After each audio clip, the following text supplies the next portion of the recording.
Hello friends, myself Sachin and welcome to my show. जैसा कि हमने फर्स्ट एपिसोड में देखा, थोड़ा सा बेसिक दिशाओं को देखा। आज हम बात करेंगे ईशान कोण के बारे में। ईशान कोण यानी कि नॉर्थ ईस्ट का कॉर्नर। नॉर्थ ईस्ट का जो कॉर्नर होता है बहुत ही उपयोगी पॉइंट है ये आपके घर का। यहाँ वास्तु का बहुत ही अहम पॉइंट माना जाता है। अगर आपके घर का ईशान कोण पूर्व की तरफ बढ़ा हुआ है या आपका ईशान कोण नॉर्थ की तरफ बढ़ा हुआ है तो वेल्थ आपके घर में हमेशा रहेगी। ना ही कोई स्वास्थ्य संबंधी समस्या होगी, ना ही कभी कोई पैसे से संबंधित समस्या होगी। ये दोनों ही तरह से बहुत उपयोगी है। अब हम बात कर लेते हैं कि ईशान कोण के बारे में थोड़ा सा और आगे। ईशान कोण में रसोई कभी नहीं होनी चाहिए। अगर है तो उसका उपाय करना पड़ेगा थोड़ा बहुत। टॉयलेट तो बिल्कुल ही मना है।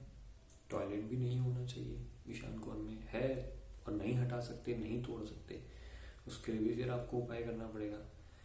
ईशान कोण का जो हमारे घर का लेवल है, अगर वो जैसे हमारे पूरे घर का लेवल है उससे अगर थोड़ा डाउन कर सकते हैं उसको, या थोड़ा सा ऑटोमेटिकली डाउन है तो भी बहुत अच्छा है, कोई प्रॉब्लम नहीं है। बस साउथ वेस्ट वाला डाउन नहीं होना चाहिए घर का। हाँ, साउथ ईस्ट वाला, ये ईशान कोण वाला जो है अपना नॉर्थ और ईस्ट का जो अपना कॉर्नर है ईस्ट वाला, ये डाउन हो सकता है। वो हमारा कभी भी डाउन नहीं होना चाहिए। ठीक है। ईशान कोने वाला जो रूम है वो हम घर के बड़े बुजुर्गों को दे सकते हैं सोने के लिए, रहने के लिए। वो उनके लिए बहुत कंफर्टेबल रहेगा। लेकिन जो एक घर का अर्निंग पर्सन है उसके लिए ये नहीं होना चाहिए। उसके लिए वो रूम ठीक नहीं रहेगा। ठीक है। और घर के बच्चों के लिए दे सकते हैं हम। बच्चे उसी में अपना स्टडी रूम भी बना सकते हैं, कोई प्रॉब्लम नहीं है। लेकिन बच्चे भी मतलब लड़कियों को नहीं देना है। वो लड़कियां हैं, अगर आपके घर में बच्चे हैं, मतलब लड़का और लड़की दोनों हैं, तो लड़की को नहीं देना। लड़की को दे रहे हो तो 12 साल से अगर ज़्यादा बड़ी हो जाती है फिर उसको उस रूम से शिफ्ट करना है, नहीं तो फिर प्रॉब्लम धीरे धीरे बढ़ती जाएंगी। ये छोटी मोटी बातें हैं। और सीढ़ियाँ नहीं होनी चाहिए आपके ईशान कोने के अंदर, ये भी बहुत अहम चीज़ है, नहीं होना चाहिए। वाटर एलिमेंट है तो वाटर आप रख सकते हो, वाटर टैंक बना सकते हो, वाटर बोरिंग कर सकते हो आप। वहाँ पर कोई वाटर का फाउंटेन रख सकते हो, फिश एक्वेरियम रख सकते हो, कोई भी वाटर से रिलेटेड डेकोरेटिव पीस है तो वो रख सकते हो। अगर कुछ वाटर से रिलेटेड नहीं है तो आप वाटर की बनी हुई कुछ पेंटिंग्स वगैरह आती है, इसमें कुछ ऐसा हो डेकोरेटिव पीस जिसमें वाटर से रिलेटेड कुछ बनी हुई हो, ड्राइंग वगैरह, उसको आप वॉल पे लगा सकते हो, वो रख सकते हो वहाँ पे, तो आपको फायदा देगा। पूजा घर आपने बना रखा है तो वहाँ आप थोड़ा सा तांबे के लोटे में गंगा जल डाल के, होली वाटर डाल के आप रख सकते हो वहाँ पे।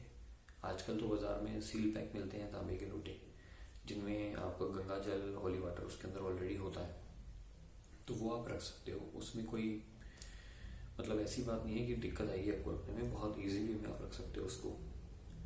ठीक है। एक यहाँ पर आपको गेट नहीं बनाना है। नॉर्थ और ईस्ट वाली जो लाइन है उसमें आपको गेट नहीं बनाना है। शुरू के 2 पद में, 2 पद छोड़ के फिर आप गेट बना सकते हो अपने घर का, बनाना चाहते हो तो। शुरू के 2 पद में आपको गेट नहीं बनाना है उसके अंदर। हाँ, अब वो बात ये आती है कि यार हमारे घर का जो ईशान कोण है वो एक्टिव है या एक्टिव नहीं है, वो कैसे पता चलेगा? तो मैं उसके लिए एग्जांपल देता हूँ आपको। सिंपल सा एग्जांपल है, आपको हमेशा पता चल जाएगा। सबसे पहले तो शादीशुदा लोगों के लिए, कि जैसे सपोज करो एक शादीशुदा हस्बैंड वाइफ है, घर की बहू है, वो उस रूम को यूज़ कर रहे हैं, तो वो घर में बोल के जाती है हस्बैंड को कि मैं मदर के घर जा रही हूँ, लोकल ही है वो, मतलब आपके जहाँ आप रहते हो वहीं लोकल की है, बोल के जाती है वेडनेसडे को जा रही है कि मैं संडे को वापस आऊँगी। लेकिन आप देखते हो शाम को, सुबह गई थी, शाम को आप 5:30 बजे 6 बजे घर आए तो आपने देखा कि बबरानी भी घर आई हुई है, मतलब वाइफ भी आपकी घर आई हुई है। तो ये क्या हो गया? तो इसका मतलब वो बोल के तो गई थी कि मैं वेडनेसडे को आऊँगी, लेकिन वो उसी दिन शाम को गई। ठीक है। तो इसका मतलब आपके घर का जो ईशान कोण है वो एक्टिव है। ठीक है। और एग्जांपल देता हूँ मैं आपको एक आपकी वाइफ है, आपने उनको 50,000 रुपये दिए, बोला कि जाओ शॉपिंग कराओ। शॉपिंग करना किसको अच्छा नहीं लगता? सबको अच्छा लगता है, स्पेशली लेडीज़ को तो बहुत अच्छा लगता है शॉपिंग करना। आपने 50,000 रुपये दिए, वो किसी मॉल में गई शॉपिंग करने, और वो शॉपिंग कर रही हैं। शॉपिंग करते करते उन्होंने 5,000 की 7,000 की 15,000 की 20,000 की। अभी भी 30,000 बचे हुए हैं, लेकिन वो वापस घर आ जाती हैं। टाइम भी बचा हुआ है, पैसे भी बचे हुए हैं, लेकिन वो वापस घर आ जाती हैं। आप आए शाम को, आपने बात करी, क्या हुआ, तुम तो शॉपिंग करने गई थी। नहीं, वो मेरा मन नहीं हुआ, मैं वापस आ गई, मैं थक गई थी, कुछ पसंद नहीं आया। तब भी आप समझ लेना, आपका ईशान कौन जो है वो एक्टिव है। और भी ऐसे बहुत सारे एग्जांपल्स हैं, मैं आपको आगे आगे धीरे धीरे वीडियोस में दे दूंगा, तो आपको पता चल जाएगा कि हाँ, ईशान कौन एक्टिव है या नहीं है। हम एक बार ड्राइंग में देख लेते हैं कि किस तरह से हमें ईशान कोण को देखना है, समझना है। ये तो ईस्ट फेसिंग हो गया और ये नॉर्थ हो गया। तो अगर हमारा जो ईशान कोण है वो ईस्ट की तरफ इस तरह से बढ़ा हुआ है, प्लॉट अगर हम कभी कुछ परचेज करते हैं या कोई फ्लैट की हमारी बालकनी निकली हुई है तो बहुत अच्छा है, कोई प्रॉब्लम नहीं है इसमें। अगर हमारा ईशान कोण नॉर्थ की तरफ इस तरह से निकला हुआ है, अगर हम कभी कोई प्लॉट खरीद रहे हैं उसमें, या हम कोई फ्लैट खरीद रहे हैं उसमें एक आधा बालकनी इस तरफ से ऐसे निकली हुई है, तब भी कोई प्रॉब्लम नहीं है, हम उसे परचेज कर सकते हैं, कोई प्रॉब्लम नहीं है, बहुत अच्छा है ये। बट इसके अंदर एक दिक्कत ये है कि इस तरह से कटा हुआ नहीं होना चाहिए। जैसे ये आपका कटा हुआ है, तो ये नॉर्थ और ईस्ट आपका इस तरह से, ये जो पूरा कटा हुआ है, मैं आपको दिखा देता हूँ। ये जो आपका सेगमेंट है ये पूरा आपका कटा हुआ है, ये पूरा कटा हुआ नहीं होना चाहिए। ये जो है आपका हिस्सा, ये ऐसे कटा हुआ नहीं होना चाहिए, ये पूरा आपका क्लियर होना चाहिए। या तो इस तरह से बढ़ा हुआ हो या इस तरह से बढ़ा हुआ हो, बट कटा हुआ नहीं होना चाहिए।